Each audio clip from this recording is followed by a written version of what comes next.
Renee Robinson from CapTech is now going to come and speak to us about living our strengths. A little bit more about Renee. Her passion is to see people of color win at life and in career. Her toolkit is full of wisdom collected from wonderfully successful sponsors, mentors, friends, and family, and she's willing to share with others, all of us, what she's learned over the past 20 years. She's an enterprise Agile Coach with CapTech Consulting and earned her MBA from Case Western Reserve University in Cleveland, Ohio. Renee, we can't wait to hear about you living your strengths. Yes. I like to live out what I'm great at. I tend not to think about all of my opportunities. I tend to just focus on what makes me excited every day to get up and enjoy the whole world, right? So I first started in tech probably about 8 years ago, and I didn't know that I wanted to be in tech. I was very content being a process manager, managing all of the processes that happen in an operations space. And I thought that I was going to do vendor management. I was going to be a small business entrepreneur. I was going to go run my own business, enjoy being an incubator and create new businesses. And tech landed in my lap. And it was because of a few things that actually drove me there that I'm going to share with you today. So the first part that I had to understand about living my strengths was to get the knowledge of who I am and what I'm really good at. So I did about 3 exercises. I got a career coach, and that career coach was like, let's talk about what you're good at. And I'm like, I'm good at nothing. And I wound up finding within myself all of the things that I thought were just natural, right? I'm from a larger family, not immediate family, but my extended family is very big. So I was used to herding cats. I was used to being the person that rounded everyone up to have an event. I was part of a planning committee for our family reunions, and I just thought it was natural for everyone to be able to influence and network and memorize people's names so quickly. And so I took that for granted. So one of the exercises that my career coach told me to do was take out a piece of paper, do a self-evaluation on your strengths. What are you good at? What do you think you're good at? So today, I'm going to ask you guys just to reflect a little bit about what you're good at. It can be a gift, it can be a talent, it can be a skill that you've learned or you've picked up, it could be a personality trait. So as I'm talking, just reflect quietly to yourself on what are you really, really good at? What would someone say, oh, I'm going to go to Renee, or I'm going to go to Laura, or I'm going to go to my CapTech family over in the corner, and ask them, what are they good at, right? What do I naturally do well? So when I did this list, a couple things came to mind. One of my friends said that I like to kiki and haha with the best of them. And I was like, what do you mean by kiki and haha with the best of them? I don't do that. And he was like, yes, you do. You've never met a stranger. Every single time you walk in the room, someone says, hey, how are you? You look familiar. And I'm like, yeah, I don't look familiar. This is the first time I've ever been here, or haven't met you before in my life, right? And so I became, one of the characteristics that I have is that I'm friendly. And my sister says it to me all the time. She's like, you're friendly, but you're really not friends with people, but you come across as friendly. And I'm like, that's good to know. So that's one of the things that I put in my pocket as a strength. I can walk into a room, I can network, I can memorize your face and probably your name and associate very quickly and well together.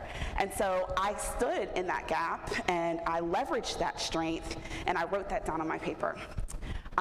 The other thing that I prided myself on was being loyal and being a really good friend. So I'm that friend that will show up to anything that you throw, any party you decide that you want someone to attend. I will show up. I have lived hundreds of miles away from my friends, and I have shown up for their parties. Now, will I call them every day?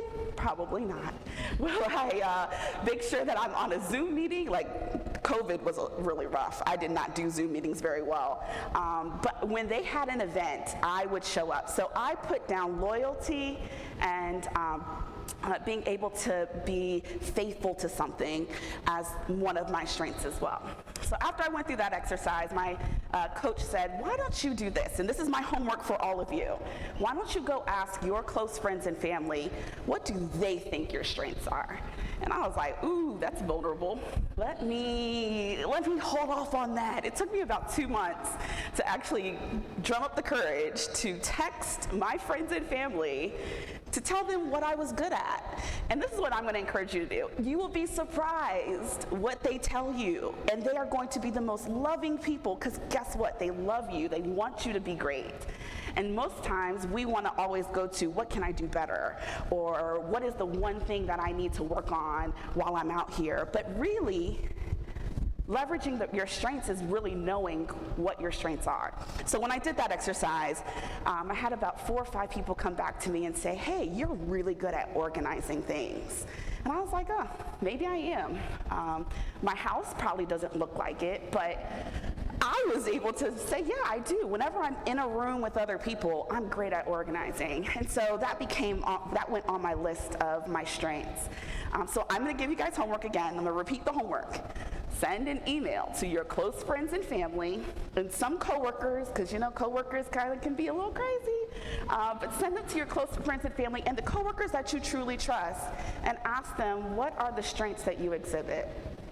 And so I did that exercise, and then the last thing that my career coach told me was, hey, why don't you take these assessments? So of course we've all done all the magnificent assessments in the world. You know, you got your Myers-Briggs, your DISC, there's many, many more. I'm blanking on all the rest of them at this moment. But you take an assessment, you see what you're good at. You can use Strength Finders. That's another one, a good book.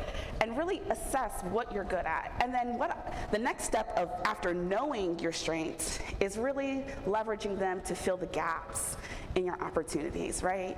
So we all tend to look at resumes and look at what we want to be at, where we want to be. We look at job descriptions, and the first thing we go to is, what can I not do on this list? Ignore that feeling. Do not go there with yourself. Instead, say, what are the strengths that I currently have that apply to that particular job opportunity? Because you'll be quite surprised in yourself that majority of what you do on a day-to-day basis actually applies to most of the job description and most of the jobs that we have out here, especially in the tech world. Again, I did not start my career in tech. I started my career as a process operations person, and I slowly drifted into Agile coaching. It was great hearing Ebony, because I was like, yes, she's talking about all the pieces that I don't have to talk about in my chat. And so the other part of filling your gaps and knowing your strengths and then also living them is others will start telling you, why don't you come do this? Why don't you come do a PI planning session? I know for those of you who are engineers, you probably dread PI planning sessions. It is one of my favorite events as an Agilist. And the reason why it's my favorite event is because it leverages all of the different pieces that are just naturally my strength. I love being organized. It's going to be chaos. If you ever have gone to a PI planning session, it'll be chaos. But I enjoy the fact that I can help others see what they need, get them organized, get a plan out there, and then also I get to meet everyone, and I get to say, hey, how are you doing? Because when you come do a PI planning session, we're expecting you to come in as a big group and enjoy at least some of the 2-day session.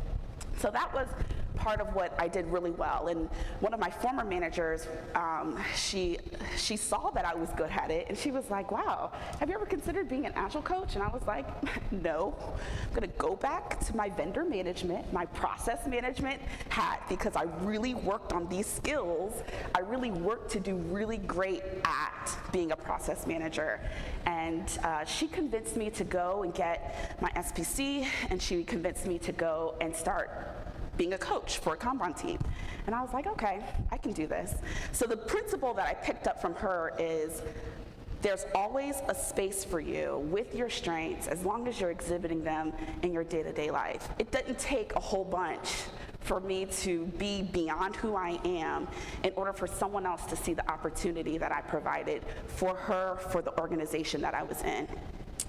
So the last part of my conversation today is really about making sure that you're able to be comfortable receiving and accepting those unique opportunities that come to you, and taking those strengths that you have and applying that to the opportunities. Opportunities come up quite often. You may not think that they're opportunities. You may think that they're just mishaps, or maybe you didn't realize someone was actually watching you as you were doing your regular day-to-day work, but they may come to you with an opportunity. And my encouragement is to say yes to the opportunity. Start from a space of yes. And then work your way back to a no. Sometimes the answer is no for the opportunity. Don't take on everything, but when you do take on something, understand that your strengths are the ability to lift you up and really allow you to do well and to succeed within that opportunity. Another example, so I had the opportunity to do this particular speech and this particular conversation, and I had wonderful people at CapTech that thought of me. I didn't sign up, I didn't raise my hand. I was working away on my computer, being an Agile Coach by myself over in the corner, because this is not my stage. I am usually in the back doing all of the background stuff. And I had two great people who pinged me and said, "Hey, your story is amazing." And I was like, "But you don't know my story." And they're like, "We've had enough conversations to really understand who you are, and you're going to bring something great to this platform."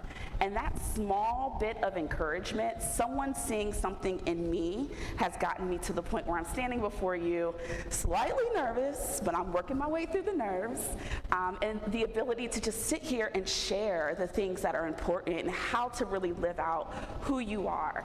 Again, each of us are uniquely gifted. Every gift is given, and it should be shared with others. You're not here to hide those gifts. You're not here to maybe cover them up or sit in the background. You're actually here to step in the spotlight. And so I encourage all of you, especially as women, that we can come together. I think a couple of the speakers have mentioned this, come together and really share how we're great at doing things, right? So I just want to encourage you guys again. I'm from CapTech, and so CapTech has a booth back there. Consulting wasn't my first thing. Again, I was in process management, then I was in finance, and so when I finally decided to do consulting, I was like, how is this going to apply? How do I shift from my current career in finance as a Scrum Master to an Agile Coach for a consulting firm? And again, some people saw the best in me and saw that the strengths that I was already exhibiting in a simple interview would leverage and build and elevate the company that I currently work for. So it's the small things, and I encourage you guys to really focus on what you're great at, and in that space of it, focusing on what you're great at, you're going to make strides, tremendous strides in the tech world. And even if it's a small ripple, it'll turn into a big wave. And that's, I think, all I got for you today.